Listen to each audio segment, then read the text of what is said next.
आसमान के लेवल पे फरिश्ते बैठे हैं, वो लिखते हैं। अल्लाह के नबी ने उनको लिखते सुना, कहा कि जब मैं जा रहा था मेराज पे तो मुझे पेन्स की आवाज़ें आ रही थी। वो लिख रहे हैं, वो हर वक्त बिजी हैं। उनको इंस्ट्रक्शन 7वें आसमान से आती, ये लिख दो, अब ये लिख दो। लैलतुल कदर की रात जो है उनको बताया जाता है ये चीज़ चेंज करो, ये एडिटिंग करो, ये बंदा ये दुआ कर रहा है, नेक अमल कर रहा है। डेली भी वो बिजी, डेली डिक्री भी होती है, हमारे आमाल पे डिपेंडेंट है। मिसाल के तौर पे हमें आज एक चीज़ मिलनी थी, हमारे किसी गुनाह की वजह से रुक जाती है, इसको कहते हैं तकदीर। इसको कहते हैं कि वो चीज़ आपको गुनाह की वजह से नहीं मिली। ये है घटना।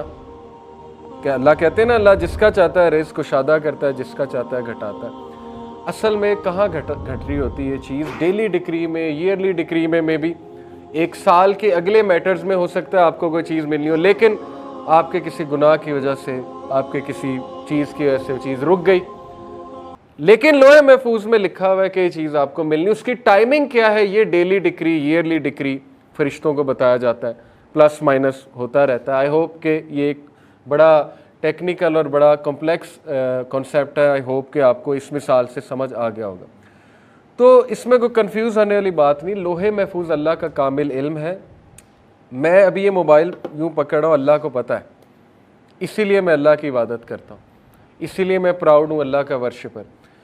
देखें, आज मैं आपको कहूँ कि एक ऐसी हस्ती है जिसको आपका सब पता है, A to Z, आपका जो आपने करना है, अभी आपने यहाँ से चल के आ जाना है, वो भी उसको पता है। आप कहेंगे कौन है, आप तो बैत कर लेंगे जाके, आप कहेंगे मैं तो मिलाओ उससे, कौन है? यही अल्लाह है, अल्लाह के अलावा कोई नहीं है। गैब का इल्म अल्लाह के अलावा किसी को नहीं है, ख़जानों का इल्म अल्लाह के अलावा किसी।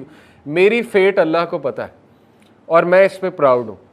इसमें कोई चैलेंज करने की ज़रूरत नहीं है कि ये क्या, यानी अल्लाह को पता है ना।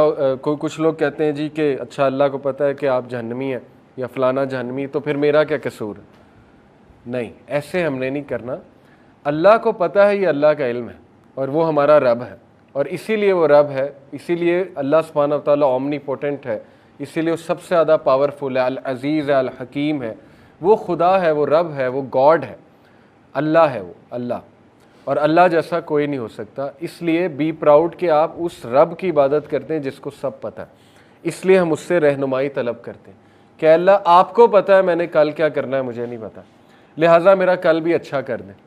सहाबा ऐसी दुआएं किया करते थे। हज़रत उमर कहते थे कि अल्लाह अगर आपने मुझे रेचेड लिखा है, बदकिस्मत लिखा है, तो मुझे खुशकिस्मतों में शामिल कर ले, मुझे ब्लेसेड बना दे। ये दुआ कितनी पसंद आई होगी अल्लाह को।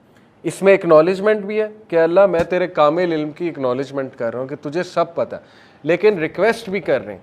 अल्लाह को ये दुआ कितनी पसंद है। और चेंज होती है, दुआ से चीज़ें चेंज होती हैं, लेकिन अल्लाह के इल्म में है कि दुआ भी करेगा और चेंज भी होगी। इसीलिए तौफीक भी उससे मांगनी चाहिए। ये इस लेवल के कॉन्सेप्ट्स हैं कि अगर हमारी नौजवान नस्ल इसको समझ लें तो अल्लाह से वो ताल्लुक़ बनेगा कि आप सोच भी नहीं सकते। अल्लाह से कभी जुदा ही नहीं होंगे वो।